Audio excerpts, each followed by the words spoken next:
Alhamdulillah wassalatu ala rasulillah wa ala alihi wa ashabihi wa man wala amma ba'du. Kaum muslimin rahimakumullah, kita lanjutkan pembahasan kita, yaitu tentang zakat. Zakat itu secara bahasa artinya adalah sesuatu yang berkembang, ya, sesuatu yang tumbuh dan berkembang. Adapun menurut istilah syariat, yang dikatakan dengan zakat itu adalah sesuatu yang berkembang yang diambilkan dari sesuatu yang tertentu dan untuk orang-orang tertentu pula, sebagaimana telah disampaikan oleh Allah di dalam Al-Quran surat At-Taubah ayat yang ke-60 itu. Kaum muslimin rahimakumullah, lalu apa hukum zakat itu? Ulama telah sepakat bahwa hukum zakat itu adalah wajib, sama dengan solat. Sehingga di dalam Al-Quran cukup banyak ayat Allah menggandingkan antara solat dengan zakat. Di antaranya surat Al-Baqarah ayat yang ke-43. Ya, a'udzu billahi minasyaitonir rajim wa aqimus shalah wa atuz zakah warka'u ma'ar raki'in. Dirikanlah salat, bayarlah zakat, dan rukuklah kalian bersama orang-orang yang rukuk. Artinya apa? Allah menyandingkan antara ayat salat dengan ayat zakat. Tentu saja orang yang berzakat itu adalah orang yang salat.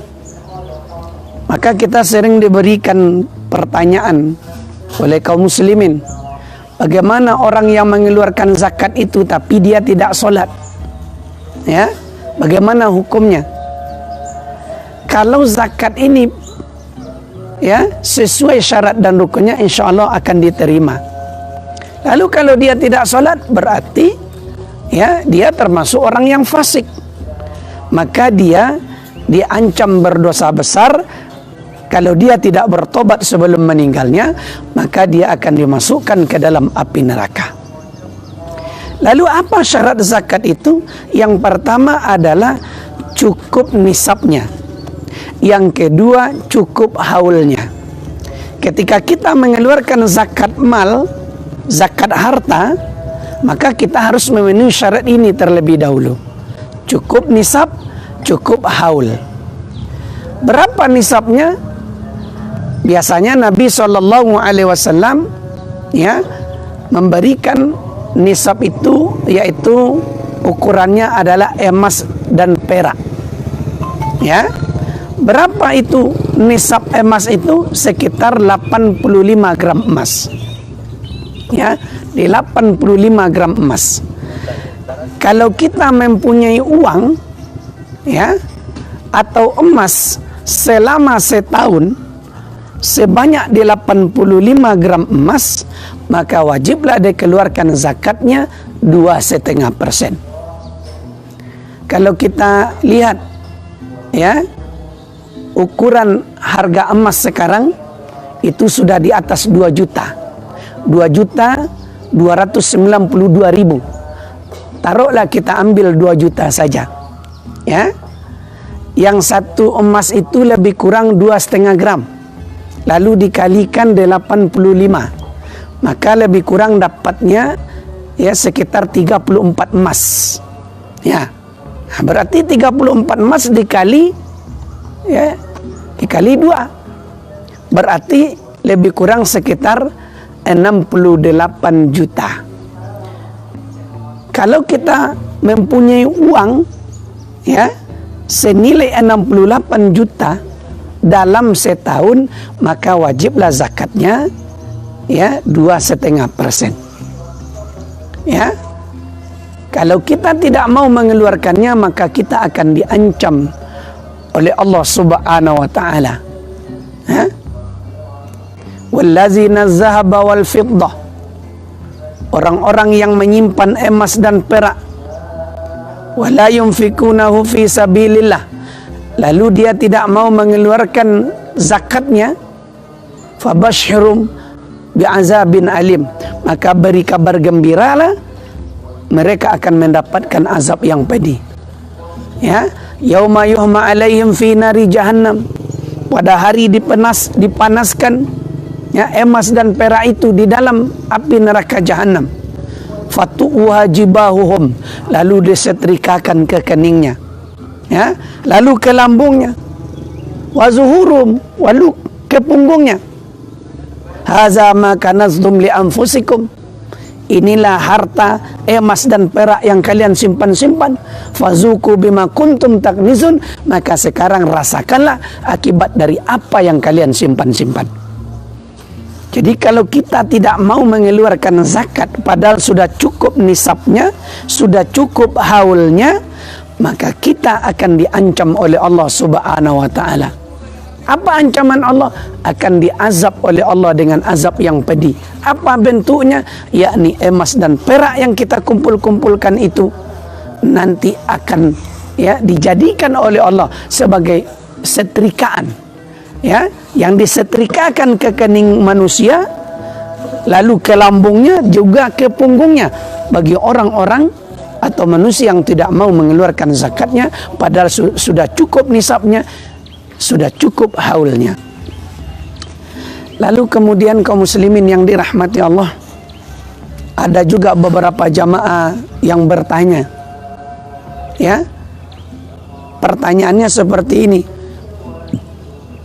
kami mempunyai hutang, ya, lalu hutang kami itu sama dengan modal.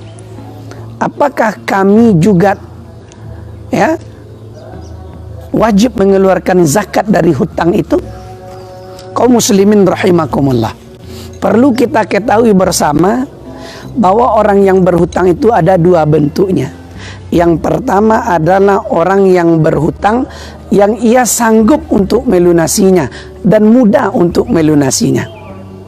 Kalau kita merujuk kepada pendapat ulama yang paling sahih, terutama dari kalangan sahabat, di antaranya pendapat dari Umar bin Khattab, kemudian Utsman bin Affan, begitu juga Ibnu Umar radhiyallahu anhum ajma'in, mereka berpendapat kalau seperti itu, ya, mudah dia untuk melunasi, maka kalau seandainya utang ia itu di atas nisab, maka dia tetap wajib mengeluarkan zakatnya. Namun pendapat yang kedua, ada orang yang berhutang ini dia sulit untuk melunasinya atau susah untuk melunasinya. Kalau ini yang terjadi, maka dia tidak ada kewajibannya untuk mengeluarkan zakat malnya. Nah, lalu ada lagi yang bertanya, bagaimana kalau situasi sekarang ini, Ustaz? Kita ya terkena dampak COVID-19, ya. Apakah kami juga wajib mengeluarkan zakat? Jawabannya sederhana saja. Ketika ya harta kita tadi memenuhi syarat wajib zakat, cukup syarat dan rukunnya, cukup nisabnya, cukup haulnya, maka itu juga wajib dia mengeluarkannya. Walaupun dalam kondisi ya COVID-19 sekarang ini. Intinya apa? Kalau dia memenuhi syarat, ya, maka wajiblah ia mengeluarkan zakatnya. Tapi kalau tidak terpenuhi syaratnya, maka tidak ada kewajiban untuk mengeluarkan zakatnya. Cuman kadang-kadang kita perhatikan sebagian dari kaum muslimin ini ketika mengeluarkannya banyak ikut-ikutan. Kenapa kita katakan ikut-ikutan? Setiap kita itu berbeda jatuh temponya uang zakat yang kita keluarkan.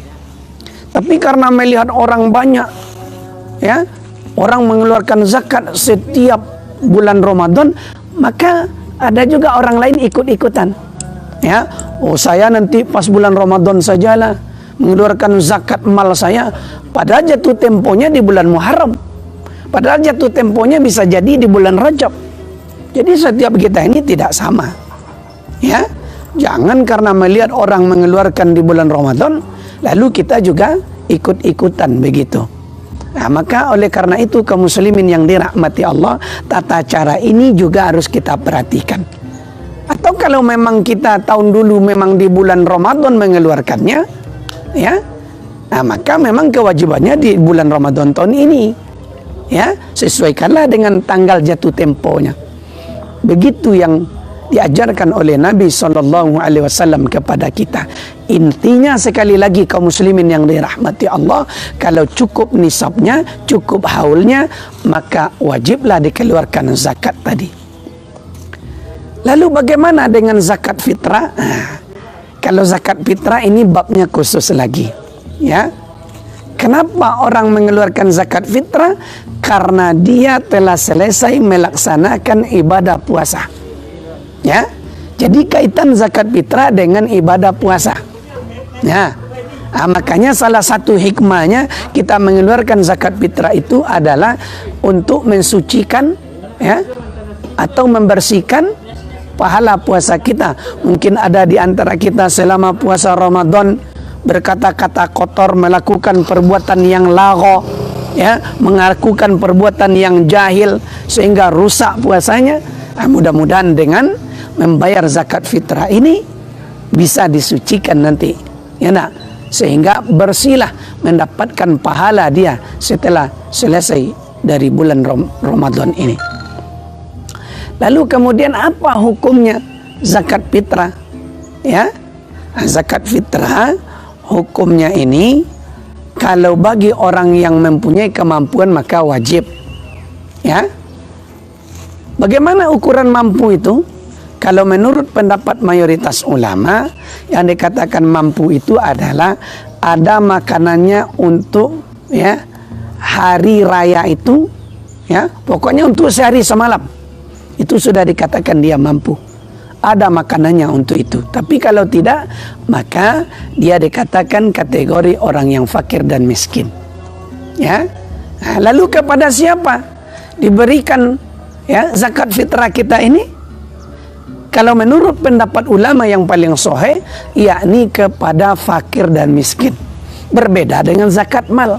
Kalau zakat mal asnaf yang 8 tadi, innamas shadaqah lil fuqara wal masakin wal amilin, ya, wal muallafati qulubuhum wa fir riqab wal gharimin wa binis sabil wa fi sabilillah. Itu asnaf yang 8. Itu zakat mal. Tapi kalau zakat fitrah hanya untuk fakir dan miskin. Itu menurut pendapat yang paling sahih. Jadi kalau kaum muslimin ingin memberikan zakat fitrah, berikanlah kepada fakir dan miskin. Lalu ada juga yang bertanya, ya, bolehkah membayarkan zakat fitrah, ya, di awal ini? Jawabannya boleh. Ya. Mungkin di antara saudara-saudara kita kaum muslimin yang mungkin ekonominya susah, apalagi sekarang dengan ujian, ya, virus corona ini, banyak di antara kaum muslimin yang kena dampaknya, maka kita, ya, boleh memberikannya sejak dari awal. Tetapi waktu yang paling afdal itu, kalau kita rujuk kepada pendapat ulama yang paling kuat, adalah sebelum berangkat solat Idul Fitri. Ya, itu waktu yang paling afdal. Ya. Nah, apa hikmahnya itu? Ya, ketika solat Idul Fitri itu agak dilamakan pelaksanaannya, salah satunya adalah, ya, supaya orang yang belum sempat membayar zakat fitrah, dia masih sempat, karena batas membayar zakat fitrah itu kata Rasulullah adalah, yakni ketika orang belum selesai solat Idul Fitri. Ketika orang sudah selesai mengerjakan solat Idul Fitri, maka bukan dikatakan zakat fitrah lagi, tetapi itu hanya dianggap sebagai sedekah biasa. Ya. Nah, oleh karenanya kaum muslimin yang dirahmati oleh Allah Subhanahu wa taala, kalau ada di antara kita yang ingin mengeluarkan zakat fitrahnya sejak dari sekarang, boleh, silakan. Ya.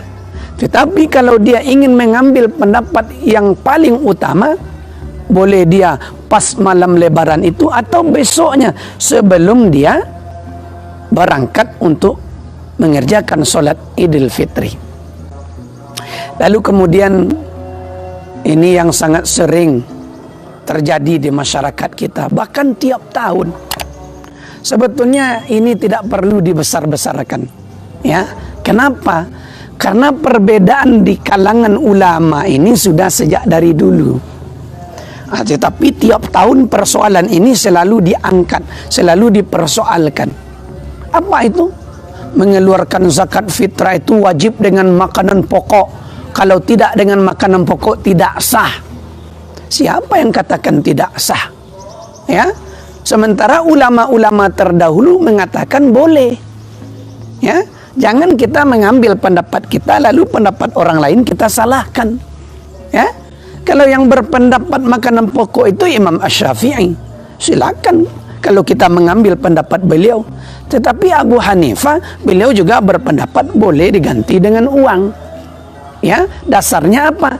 Surat At-Taubah ayat 103 itu. Ya. Kan begitu kata Allah Subhanahu wa taala. Ambillah dari harta mereka itu, kata Allah. Ya.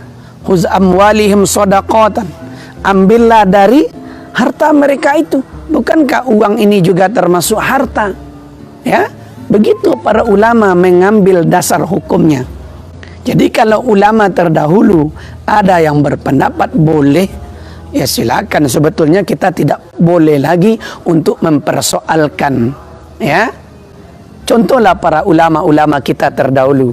Mereka walaupun berbeda, tetapi mereka tidak bermusuhan. Berbeda dengan kita hari ini. Ya, kita berbeda sedikit saja, tetapi kita sudah bermusuhan. Ya, Imam Asy-Syafi'i berbeda dengan gurunya Imam Malik. Ya, dia tidak bermusuhan. Ya, Imam Ahmad bin Hanbal berbeda dengan gurunya Imam Syafi'i. Ya, dia juga tidak bermusuhan, malah mereka berangkul-rangkulan. Maka ini perlu kita contoh bersama, wahai kaum muslimin yang dirahmati Allah. Inilah tausiah kita pada sore hari ini. Mudah-mudahan apa yang kita sampaikan ini ada manfaatnya. Terima kasih atas segala perhatian, mohon maaf atas segala kekurangan. Subhanakallahumma wa bihamdika asyhadu an la ilaha illa anta astaghfiruka wa atubu ilaik. Assalamualaikum warahmatullahi wabarakatuh.